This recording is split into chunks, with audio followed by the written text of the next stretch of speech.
Good morning, everyone. Sorry for hiding behind this podium here, but we're actually trying to record this session for your colleagues that can't make it today.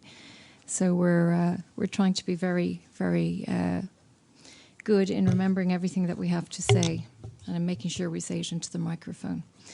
Karina Maguire is my name, and I've been working on the quality assurance guidelines with my colleague Deirdre Stritch, who's sitting around the corner there.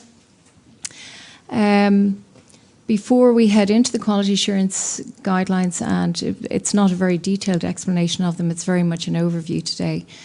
It would be useful just to have an indication who in the room has an established statutory relationship with QQI at the moment.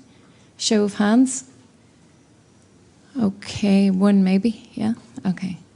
Okay, right, okay. So essentially when we address providers that don't currently have a statutory relationship, we usually start with describing the National Framework of Qualifications, because sometimes it looks like quality assurance is pushed out in its own right, and of course it has no relevance outside the framework and the qualifications at the end of the day.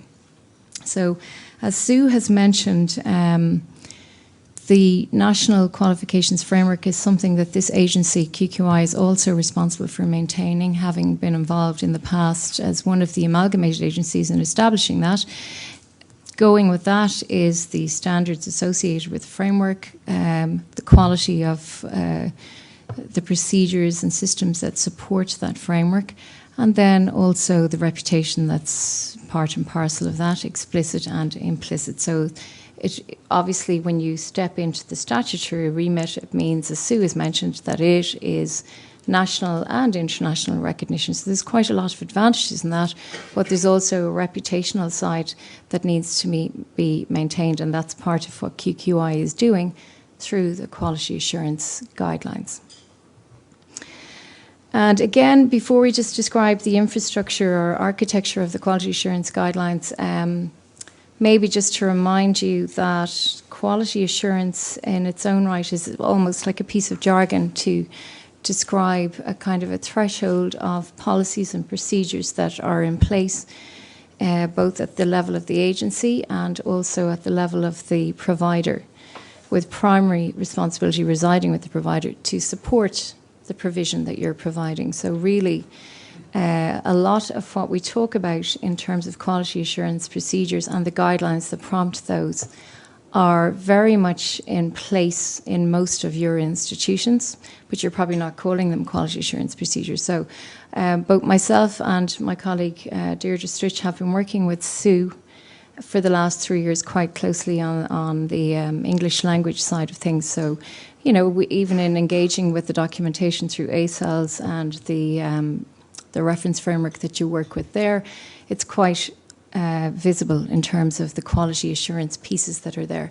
So nobody ever starts from the position of zero. That's really unheard of. Everybody has quality assurance in place, but these particular guidelines are there so that they're established under the legislation so that you will actually have regard to them. So they're providing maybe a little bit more of a strict regime for referring to your procedures. Your procedures must have regard to all of these statutory quality assurance guidelines. And as I say, today we're just going to give you an overview of how they look and how we've divided them up.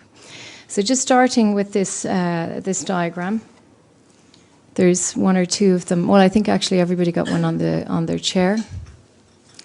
Briefly, the first piece that's referred to there is just the kind of overarching policy piece, and that's a QQI policy produced last year, which indicates how we're going to go about establishing our quality assurance guidelines. So the legislation gives us quite a broad remit in that regard. We are enabled to establish guidelines for different providers, different rationale, different reasons, different contexts. But what we have decided to do is we've decided to take an approach of establishing a core set of guidelines for all of the providers that we deal with. When I say all, I mean yourselves, ELT provision, further education and training, higher education and training, public and private. So that's the middle piece there, which says core statutory quality assurance guidelines, which I'm obscuring now, I think. The next set of guidelines you see there is the, that's it. The sector-specific guidelines. Now, these sector-specific guidelines are guidelines that are in addition to the core. They're not very lengthy. There's not a huge amount of them. But again, because we are dealing with a diverse group of providers, it does mean that we have different relationships with different providers. So, for example, with the large public providers who are awarding bodies in their own right, we have certain policies and procedures that don't refer to them. We have legislative pieces that they need to take on board in addition to providers, to everybody else. So, for example, the easiest one to explain is the universities. They have legislative responsibilities for linked providers that they have. So they need a separate set of guidelines to establish the procedures that they need to put in place for linked providers. Similarly, the IoTs, the Institutes of Technology, have a special relationship with QQI, and they also have their own legislative context. Delegated authority is an example there to make their own awards. The education and training boards, again, operate as a large public system. They're public bodies. The sector-specific guidelines that apply to yourselves are relative to all independent private providers. We refer to them as voluntary providers. That doesn't mean that you're voluntary in your own context. What it means is that when it comes to the QQI award, that you're volunteering to come to us for one reason or another, but you're not required to necessarily by law. So the public institutions are actually required to deal with QQI by law. So in these sector-specific guidelines, there's a few bits and pieces that are required in the independent private context that wouldn't apply to the public institutions. The last piece there, the topic-specific guidelines, and as I said, they're all statutory guidelines. They refer to additional modules that might or might not apply to you. So, for example, there will be a module on research quality assurance guidelines. If you're not providing research, they don't refer to you. If you are, they're compulsory for you to take on board. Another one that might apply there would be assessment of learners. So there will be additional modules there that will apply if you're using the Common Award System. You've come in through validation, you're using the Common Award System. You've come in through validation, you're not using the Common Award System. So there will be additional modules. Other pieces there would be collaborative provision, transnational awards, and one that we have coming out in the next day or so is flexible distributed learning. So there is a group of topic-specific, or a set of topic-specific guidelines that only refer to providers in the event that they provide distance learning or online learning. Those particular guidelines are open for consultation as well, in addition to these guidelines, and I'll explain that in a minute. They were developed by a group of providers across the system. So they were providers, institutions, and experts representing the full range of institutions and expertise in flexible distributed learning. So that's the overall architecture. These guidelines are used as a basis for approving your quality assurance procedures, as I've said. So essentially, when you go to establish your procedures, you will look at these guidelines and see what is required.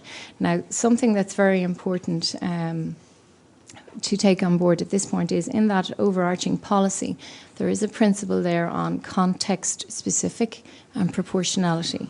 So what that is saying is that the guidelines and the complexity associated, or the procedures that you establish and any complexities, really reflects on the scope of your provision, how many levels on the framework you're providing programs on, how many fields of learning you're going across. So if you're a small niche provider on a lower levels of the framework, well, obviously the complexity is reduced. If you're a large private provider and you're providing right up to research, well, that's probably the optimum, complexity, in that you'll probably be referring to quite a lot of guidelines in this particular context. So just to bear that in mind when we're going through these, I'm not going to go through them in huge detail. I just want to explain the rationale behind developing the core guidelines. So this is a new approach to guidelines. Although we've had legacy guidelines, we did find there was a significant amount of overlap in these guidelines, particularly for further education and higher education. We operate in a European context, in an international context, and we are required to take on certain effective practices that are established in Europe and also internationally, and that's the way it is. These guidelines are continuously evolving. There's no question about that. But the overlaps, I suppose, indicated to us that it made more sense for the providers and for the learners and for everybody really to have one core set of guidelines that apply to everybody. So if you're dealing with other providers that are associated with national recognition, well then you understand that they're also tied into these core guidelines. It's also really, in a way, reducing the burden on providers, because we have found that more providers are involved in more than one type of provision. So we do have providers that are providing further, higher and ELT provision. And then obviously we have the singular variety within that. So we've pure HE, pure FE. But rather than having to, swap and change to different guidelines, we've decided that it's easier to reference the one set of guidelines.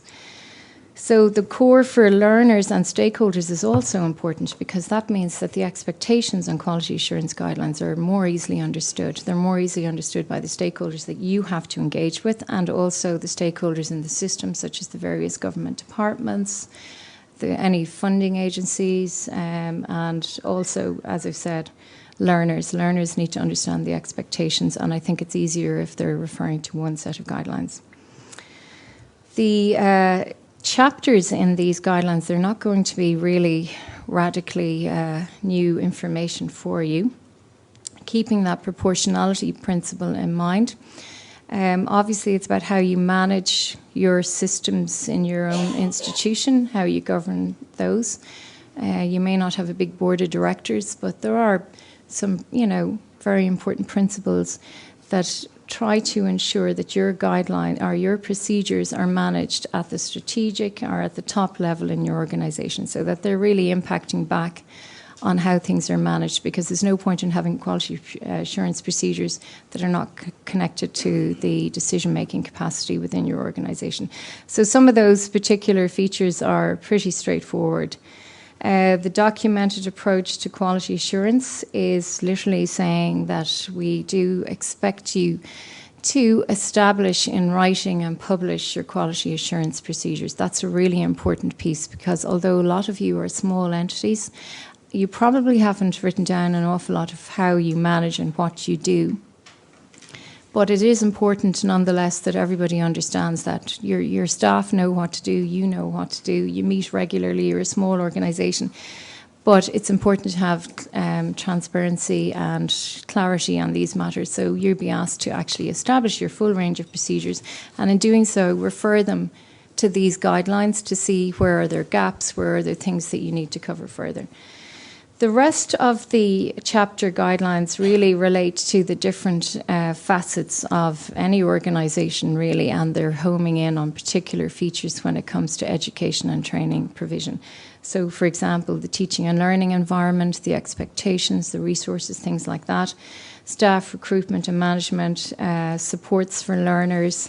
Most of this is really about articulating in writing and communicating effectively, keeping it all open, keeping the learner as a kind of a centre for your own procedures and your own dealings, making sure everybody knows what's available, etc., etc.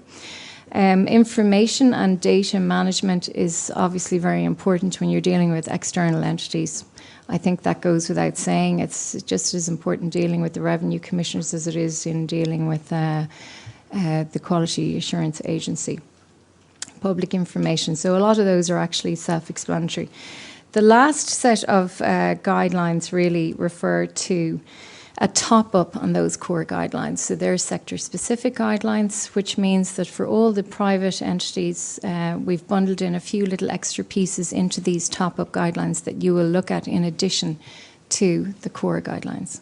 Now, essentially what this means is that these don't apply to the public entities. So, for example, for large public institutions, they have the backing of the state, They have all the apparatus of the state behind them, and we don't need to ensure, for example, that they are a legal entity. So that would be one feature. The other aspect there, for example, under governance would be that any institution coming to us we need to be able to determine they have the capacity to actually run what they're proposing to run, particularly if they're looking for that piece of the national framework. They also need to have sustainability. So quality assurance procedures are no good in an environment where you don't have a sustainable business standing or opportunity to stand as a business. And I'm sure you're more than sensitive to that yourselves, but we need to make sure that you're going to be in business. And a lot of the other pieces just refer to the QQI additional policies that will give you a little bit more guidance in what you're doing and where you're going. So as Sue mentioned, the initial access process is how you would come in if you're looking for the validation piece. The initial access process requires an expression of interest, and then we ask you to attend a compulsory briefing. Now, the briefing will be far more detailed than this briefing, and we'd go into a lot more of these areas, look at them, any questions that you have, and we'd literally go through the various bits and pieces that you need to know, even just to submit an application. So these particular policies are they're up for consultation. You're the first group we've referenced, and well, you're the second actually, because you're the second group this morning. But what I mean is you're the first sector that we have distributed these guidelines to. They're literally published last night. The flexible distributed learning guidelines, the online and distance learning guidelines, will be published later today or tomorrow. And we're asking you to provide us with some feedback on all of those that are relative to you, including the validation policy. Okay? Thank you.